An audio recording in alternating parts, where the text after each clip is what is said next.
Home should be the safest place in the world for a child.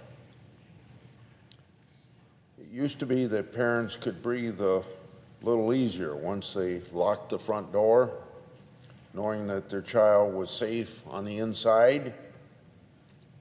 For some reason or other, not anymore is that the case. Drug dealers have found ways into our homes through social media. Now, more and more children are dying alone at night in what should be the safest place for them, in their own bedrooms. That's where Derek and Kathy Kidd found their son, Sebastian, unresponsive on the morning of July 30th, 2021. He was slumped on his bed, still in his street clothes. Sebastian was a high school senior in Des Moines, Iowa. He took half of what he thought was a pain pill. It was actually fentanyl. Sebastian's parents should have had the rest of their lives with him. Instead, they buried their 17-year-old son.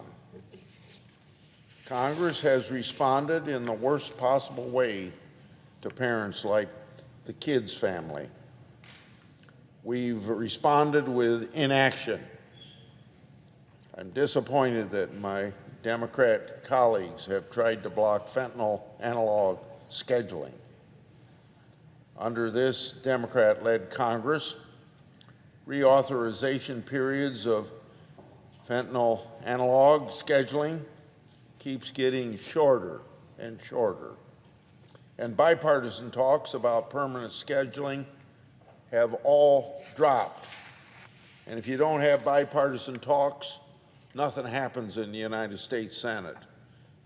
That's what it takes to get things done in a body that takes a supermajority of 67 to stop debate to get to finality. It doesn't matter if you're a rank-and-file Democrat or Republican. Fentanyl is a problem for all of us. It's time that we start treating it like the problem it is. We can't keep ignoring law enforcement's requests for fentanyl analog scheduling.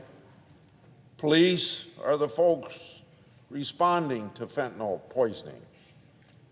Police are the ones putting their lives on the line, facing off with cartels, and police are asking us to extend classification of fentanyl analog as Schedule I substances. Who are we to deny the police when they say what they need? We all agreed that fentanyl analog scheduling was necessary in 2020 when we unanimously extended it by 15 months. Even career officials in the Biden administration agreed that fentanyl analog scheduling was necessary when they asked Congress. The Biden administration asked Congress to permanently schedule it. But here we are on the brink of fentanyl analog scheduling, the expiration of it. Families and law enforcement alike are panicked that we let this authority disappear.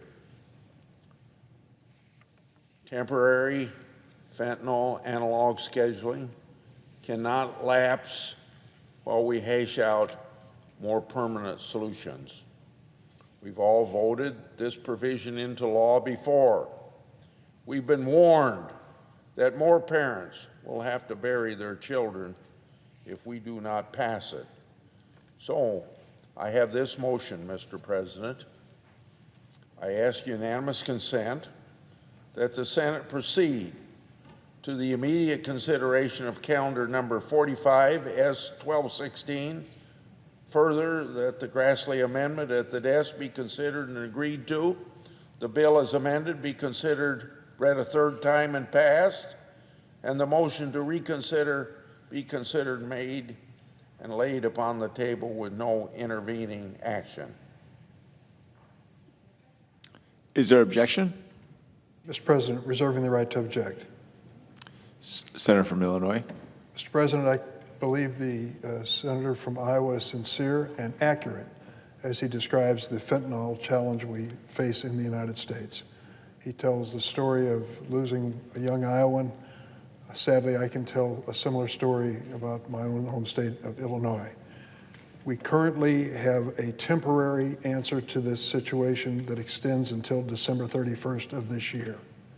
Admittedly, it's coming on us, but it isn't tomorrow. It'll be in just a few months. One of my colleagues on the committee, Senator Cory Booker of New Jersey, has a particular expertise and interest in this issue, but unfortunately could not be in the Senate at this moment when the senator from Iowa made his motion on his behalf, and so he has an opportunity to discuss this with the senator from Iowa and perhaps find a path through our differences. I object. Mr. President, Objection is heard. I appreciate the chairman's right to do that. I appreciate his position on this whole problem that we're trying to deal with. I'm just sorry that Senator Booker had to have people object for him. It's not right. How many people have to die before we do something about it? Last year, out of 104 drug abuse overdose deaths, 70,000 of that 104 were fentanyl related, 200 in the state of Iowa. Somebody's got to wake up around here and realize that we can do something about it. The Biden administration wants us to do something about it, and one person, not Chairman Durbin, but other people standing in the way. It's just not right. I yield the floor.